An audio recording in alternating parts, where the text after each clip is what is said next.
Line drive kick. Returnable for Rodgers, and he muffed it. Picked up by the Bears. To the left side and a touchdown. Jordan Howard. Rivers throwing into the end zone. Touchdown, Antonio Gates. Alex going deep. Has a man open. It is caught. Tyreek Hill for the touchdown. 64 yards. And here is Jerick McKinnon, practically untouched to the end zone for the touchdown. And he has yet to miss anything this year. That one's blocked. The Bears have it. The Bears are going to get a touchdown out of this. Fantasy football, Goon, Goon and Tooch. Fantasy football, Goon, Goon and Tooch. Fantasy football, Goon, Goon and Tooch. Fantasy football, Goon, Goon and Tooch. Fantasy football, Goon. Touchdown.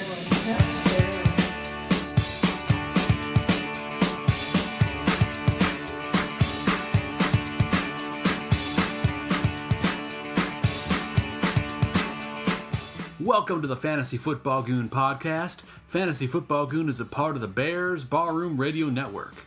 I'm your host, Joe Mandel, the Goon, and this is your Draft Tips Preview. Joining me as always is my co-host and good buddy, John Santucci, who I call Tooch. Tooch, you ready to talk draft tips? I'm ready to talk draft picks, man. Very excited. And we also have some fantasy news to talk about real quick as well. Marquise Lee, the number one wide receiver for the Jacksonville Jaguars, out for the season with a terrible knee injury. Unfortunate circumstances for the Jaguars because they're a little thin now at wide receiver. Yeah, obviously that's going to open up some opportunity for the other wide receivers on Jacksonville and their tight end. Other wide receivers include Dede Westbrook, who they're high on, deep threat Keelan Cole, and former Colt Dante Moncrief. Tight end, of course, is now Austin Seferian-Jenkins, who was on the Jets last year. Yeah, I think Seferian-Jenkins is going to get a lot of targets now, even more so. So I expect him to be a really good waiver wire pickup, or if you're still drafting, I think he's worth drafting at this point as a low-end tight end with some upside. But yeah, I like Seferian-Jenkins. Yeah, me too, John. And you have to talk about, do we have to at least bring it up? Do you think Dez Bryant becomes an option now for Jacksonville? I'm going to say no, but stranger things have happened. Yep, I think we're going to find out a lot in this upcoming week before the season. But after the Marquise Lee situation, there was actually a pretty big trade today in the NFL. The Raiders traded wide receiver Ryan Switzer to the Steelers. And I know Ryan Switzer's a guy you're really high on, John. Well, I loved all the camp tape of him when he was on the Raiders. So this is a little shifty slot receiver. Caught 96 balls for Mitch Trubisky at North Carolina. I don't know how he's probably going to be the fourth wide receiver in Pittsburgh.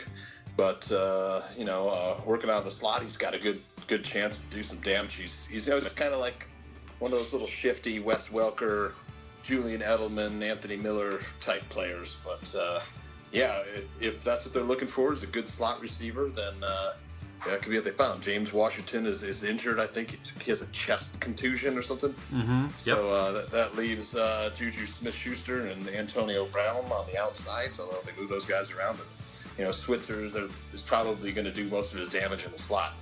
Yeah, and he's one injury away from being extremely fantasy relevant, so you got to keep that in mind too, especially if you're in a keeper or dynasty league. Keep your eyes on Ryan Switzer. That could be an intriguing pick midway through the season. And then other breaking news yesterday, wide receiver Eric Decker announcing his retirement from football after 8 seasons. Kind of something I didn't see coming, John. I didn't expect him to retire, not at 31 years old. Well, I kind of did, but I had him on my team last year and, waited for him to do something. He was on the Titans, I think, last year. And he was a good red zone threat. Just hasn't done anything. Didn't do anything last year. And you'd think if he could make it on the Patriots where, they have wide receiver issues, he would, but probably couldn't get rolling in Patriots camp and, hanging him up. Well, he's hanging it up young, and he can still have his health with him, so you got to respect that, definitely, for sure. And he seems like a guy that could possibly get involved in broadcasting, really well-spoken guy. So you never know. Just wait and see with him. But obviously the biggest news in football today, Odell Beckham Jr. getting paid with a boatload of money. 5 years, $95 million, the highest paid wide receiver of all time. Will the Giants get their money's worth? I think so at this point, yeah. As long, I mean, we haven't seen how healthy he is, but yeah, I think they will. He's a great player. Yeah, it's a big story. He's getting money, so you just have to wait and see how he performs now that he's already getting paid. But if they're paying him that money, if they're paying him that amount of money, they obviously are pretty confident of his health. So I'm excited to see him play this year. We didn't get any OBJ last year. Yeah, very minimal amounts last year, and hopefully that ankle's nice and healthy, and he's explosive and ready to go with the rest of that Giants offense. But the main reason we're here, John, is for draft tips. So this is most leagues draft this weekend or last. This is the last weekend before the season. Preseason's pretty much done. If your starters are probably not playing, so they should have avoided injury. Most of them did, besides, Marquise Lee for the most part. And Bears Barroom founder Aldo Gandia swung by earlier to give you his draft tips. Check them out now.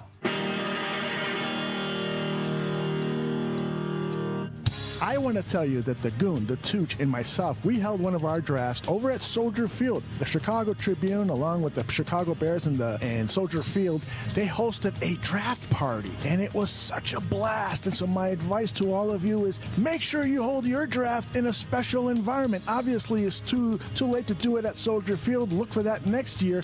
But this year, if you can, if you're drafting this weekend, make sure you're holding it at a bar or at someone's house, and you're bringing in dancing girls or dancing bears or something. Make sure it's special. Make sure it's memorable.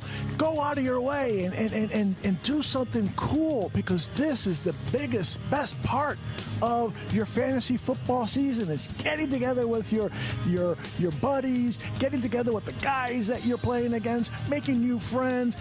Make it memorable. You won't regret it. Okay, here come my tips, and I'm going to do them countdown style. My top 5 tips to holding a successful draft. 5. Do your research. That's right, Coach Vic Fangio. You must do your research, because if you do, some of the things you will learn are 4. Offenses are trying to get the running backs the ball more often. 3. They are getting more touches, and that is fantasy gold. Touches. Obviously, the more a running back touches the ball, the more opportunity he gets to gather yards and touchdowns. Last year, Le'Veon Bell led the league with 27 touches a game, an average of 27 touches a game. Ezekiel Elliott was second with 26.8. Leonard Fournette, 23.4. Todd Gurley, 22.9. Those are your studs. When Draft Dr. Phil took Jordan Howard with the first overall pick in our Bears Barroom draft, he made a huge mistake. The doc didn't realize that as good as he believes Jordan Howard is, he gets 9 fewer touches a game than Bell and Elliott. How can you be better than those guys if you're not getting the ball as often? You need to touch the ball often for a chance to get high-powered fantasy points. And that leads me to my next tip. 2. You need wide receivers who are being targeted the ball. That's why DeAndre Hopkins and Antonio Brown are legit mid to late first-round draft picks. Go over to fantasypros.com and you will find a list there of who was targeted the most in 2017. It's not likely to change too much for 2018. Get yourself a receiver who is getting passes. And now it is time for 1. Fantasy football, like most games, is about matchups. So you need to know which teams have the best and worst schedules for fantasy football players. Wouldn't you rather avoid a wide receiver whose schedule pits him up against excellent pass defenses for most of the year, rather than one who is facing burnt toast for most of the year? Of course you would. If you Do your research. you will know that based on projections, the Jacksonville Jaguars have the easiest schedule for fantasy football players. That makes guys like Leonard Fournette a mucho gusto running back. The Jags are followed by the New England Patriots and the Houston Texans. Do you want to know which teams face the worst defenses? Do your research. That's right, do your research. My name is Aldo Gandia of BearsBarroom.com. Adios. Thanks again to Aldo for swinging by with those awesome draft tips. So here we are upon draft weekend. What's your strategy, John, for getting things going? Because, you know, the first round of a draft is a very delicate thing. And we invited a few other guys from our Goon League into this episode to chat with us. We got Maverick from Michigan, and same thing with Captain Pat, both from Michigan, coming and joining us on the line. Maverick picked 10th, and Captain Pat picked 4th. Tooch picked 9th, and I picked 6th overall. So, gentlemen, thank you for joining us. Thanks for having us. Yeah, thank you.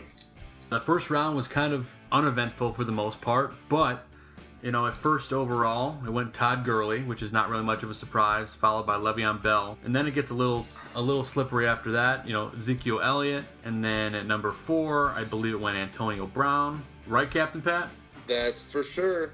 What was your mindset in taking Antonio Brown there? PPR league, looking for those high points. Antonio Brown can light it up during the season. No doubt about that. And moving on after that, I ended up getting at 6th overall Saquon Barkley. I was feeling pretty good about that. You know, I obviously am high on him going into the season. I like what I'm going to see. And then I was able to wrap around the next round and get Fournette as well. So I was feeling pretty good with my 1-2 punch. Tooch, what did you get at 9th overall? Well, yeah, my tip would be I did a bunch of iterations mock drafts, which I'm sure everyone else did as well. So you get when you do the mock drafts, you get to see like where these players are going. Then you see like who's there when your turn comes up each time, 15 rounds. You know, and I was in a spot where I make a pick. And I'm making a pick almost, you know, pretty shortly right after that. But I noticed when I was doing the mock drafts that running backs, you know, the stud running backs are getting taken right away. So I made it my strategy to grab 2 running backs and get those 2 slots filled. So I took Melvin Gordon first off. And then when it came back on my second turn, I had a choice between Kareem Hunt or Leonard Fournette. And I'm high on the Chiefs offense. I love Leonard Fournette too. I would have been happy with either guy, but I took Kareem Hunt just because I like the Chiefs offense rolling. I picked 2 more Chiefs players later on in the draft, so that was my strategy, was to grab running backs quick and then come around and try and get some PPR wide receivers in the next few rounds. Yeah, I mean, it's tough when you're picking that late in the draft because you do get some good players, but then you get the quick 1-2 punch and you're done for a while. And the same goes for Maverick here, who picked 10th. What was your mindset, Maverick, when you were picking 10th, and what were you thinking when you had 2 picks in a row? Well, this was definitely a different position for me this time around, as this is the first time I've ever had to pick, 10th in a snake draft. Usually I'm right in the middle of the draft. So when you're in the middle of the draft, okay, it's usually just a standard pick, all right, 1 pick here, 1 pick there, but going back to back and then not picking again for essentially, 2 straight rounds again, that really changed things up for me. And obviously seeing where a lot of the stud running backs were going off early and having, basically your pick of the top, 2 out of the 3 or even top 2 out of 4 receivers, I rolled the dice and went with Beckham Jr. And then with my first pick in the 10th round, then again, piggybacking right onto that, I went to Julio Jones for PPR, both, target hogs in their respective offenses, good big play players, and so I went with the big play wide receivers first, knowing that the stud running backs were already gone at the first 9 picks. Yeah, I mean, it is a PPR league at the end of the day, and those guys are absolute monsters. So, I mean, I have no problem with that. You're set at wide receiver for the year pretty much, because I mean, we do have that 3rd spot for a flex, but you can play a tight end or a running back there. So, right. The world's your oyster essentially. I'd like to go back. Who was the 5th pick overall in our draft? The Gronk. The Gronk. Yeah, Gronk kind of made a splash appearance there at number 5, and it kind of threw everything off a little bit. I don't know. I think he's going to have a great season. He's going to light it up, man. He's going to be probably Tom Brady's only target this year. Well, At least until Edelman comes back. For the first 4 games, anyway. Yeah, exactly. And that kind of leads perfectly into my draft tip, and that's if you get to the 3rd round and you have any of the top 3 tight ends available, and those tight ends are Zach Ertz, Gronkowski, or Travis Kelce. If you get to the 3rd round and they're there, you got to take those guys because the fall off in tight ends is so big. I think if you can get one of those guys in the 3rd round, it's an absolute steal. I did that and I got Zach Ertz. Well, I like Ertz. I like that pick, man. I was seriously hoping that you were going to be able to pass on him, and because I wasn't picking again until the last pick of the 3rd round. So again, that kind of goes back to my whole mindset of I have 2 whole rounds where I have the first pick in the 2nd round and the last pick in the 3rd. So I was hoping that one of those guys would fall to me at that last pick of the 3rd, and none of them were there available.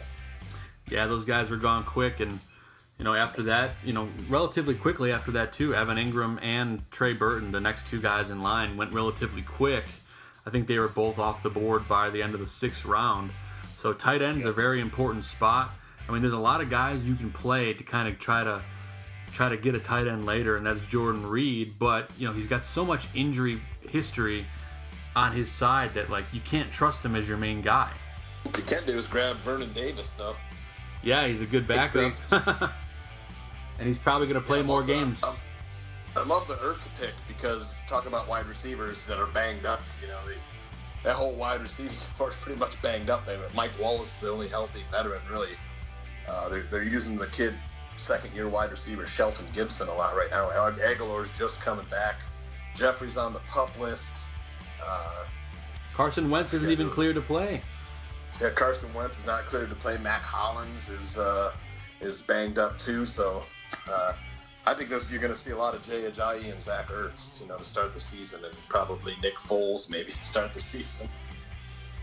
Yeah, and Nick Foles had probably the worst preseason game I've ever seen in my life the other day. So, how about that Cleveland defense, though? Greg Williams, defense corner. I talked about that recently. That's a defense to keep an eye on. Agreed. Yeah, they're looking mighty fine so far, and that offense is looking pretty good too. So I don't think you can sleep on the Browns.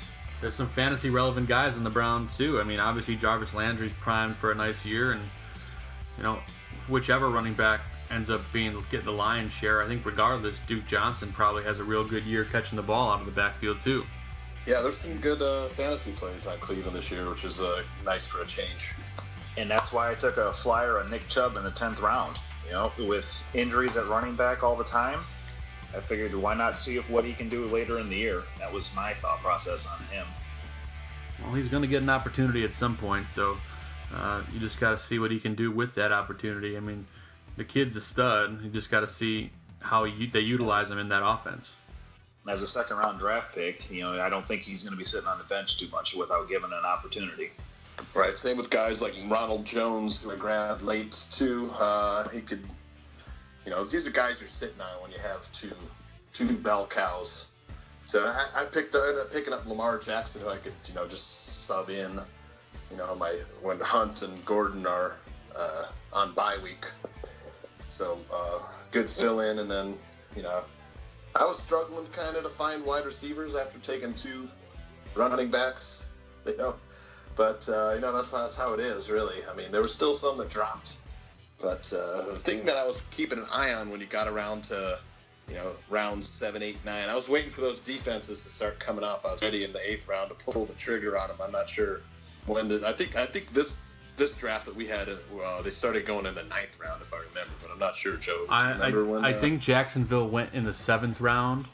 And then the rest of them started going in the 8th round. Yeah, and then... Captain Pat picked Jax in the 8th round. Okay. 8th round. Okay.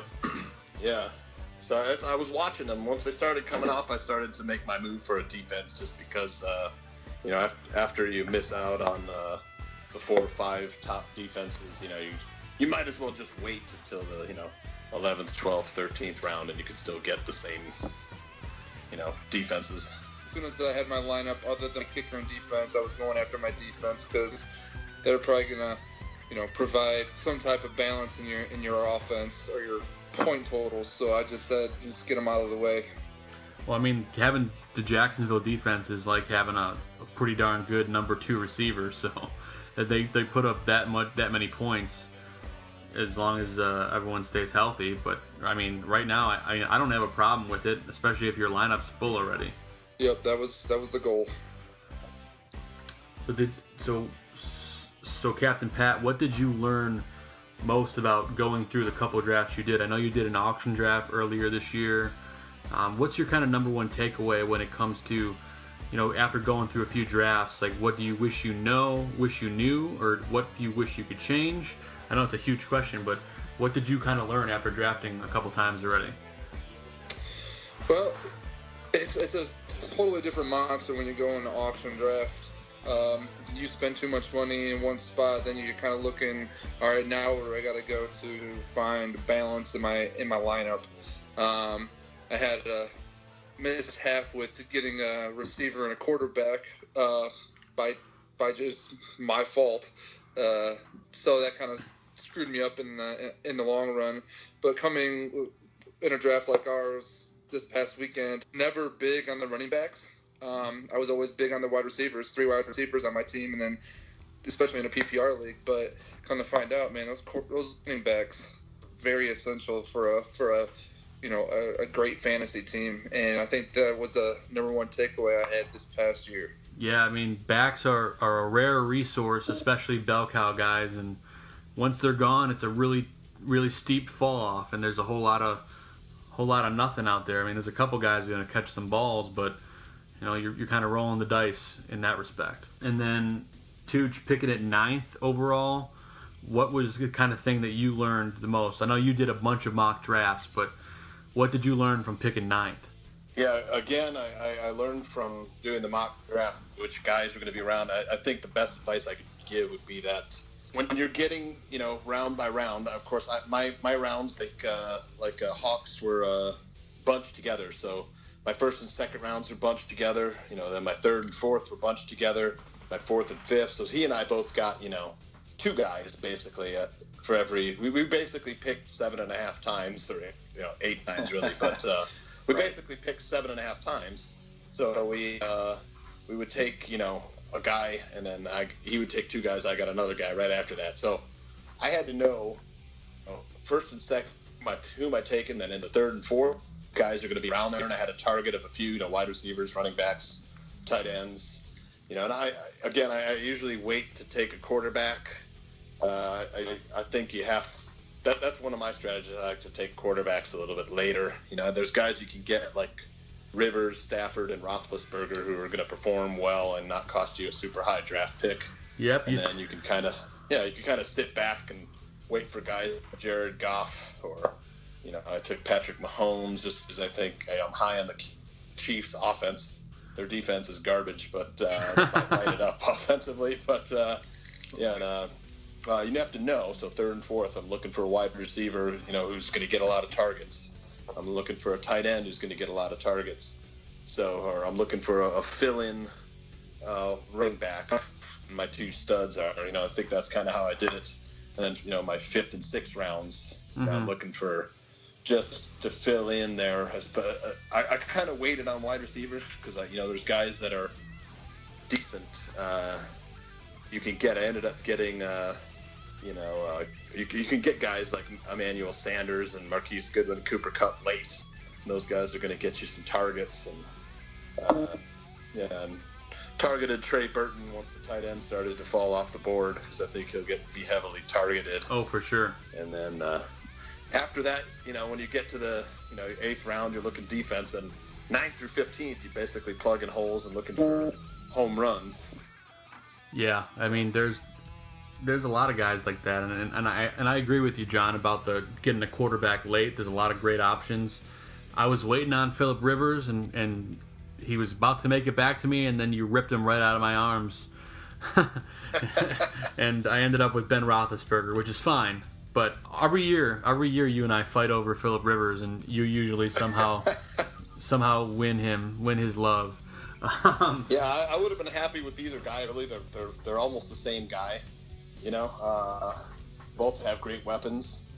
You know, and then you can even throw Matthew Stafford in that kind of group area of guys who are going to be around 4,000 yards and 25 to 30 touchdowns and low interceptions. But yeah, those guys I would have been happy with any one of those three guys.